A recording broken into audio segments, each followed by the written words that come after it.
Kila siku nawaambia balaa la Mondi ni balaa. Leo sijui kama mmeona hii video. Mondi alikuwa anapanda ndege anaenda Sierra Leone kwenye show yake kali ambao ameposti kama VIP. Kwenda kumuona kwenye VIP itakuwa $5,000 sawa sawa na milioni 12 na kitu juu za shilling za hela ya Tanzania.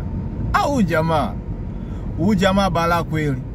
Huyu jamaa shakuwa tishio katika East Africa, kwa sababu hata ukienda kuangalia in East Africa hakuna mtu yoyote ambao anaweza kuongea chochote kuhusu Diamond Platnumz. Yeye mwenyewe ashaongea. Kama kuna mtu ambao anajua ni msanii aje hapa mbele zangu. Hakuna ambao anaweza kujitokeza. Mnakumbuka juzi nani kina Harmonize kaachia kale ka clip kadogo kaonyesha kina Mbosso na Harmonize wako studio wanaandaa wimbo wao. Tukiingia tunasubiri ule wimbo wao, lakini hata ukiwa unajifikiria kuhusu hii story ambayo ina trendi TikTok wapi utakuta kina jamaa kina Diamond Platnumz anajua anachokifanya.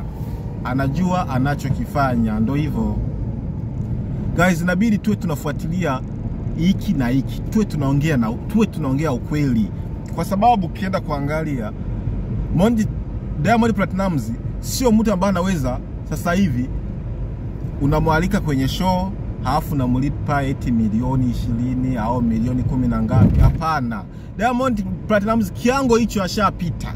Hicho kiango ni kiango cha kina Rayvanny, kina Mbosso, kina nani, kina Zuchu. Hicho ndio kiwango cha wao wasanii. Diamond Platnumz kama unamuita kwenye show yako, ujue uwe umejipanga kwanza. Kwa sababu huyu jamaa anajua anachokifanya. Mkwanja uwe uko kule hivi. Jamani tishio sasa hivi.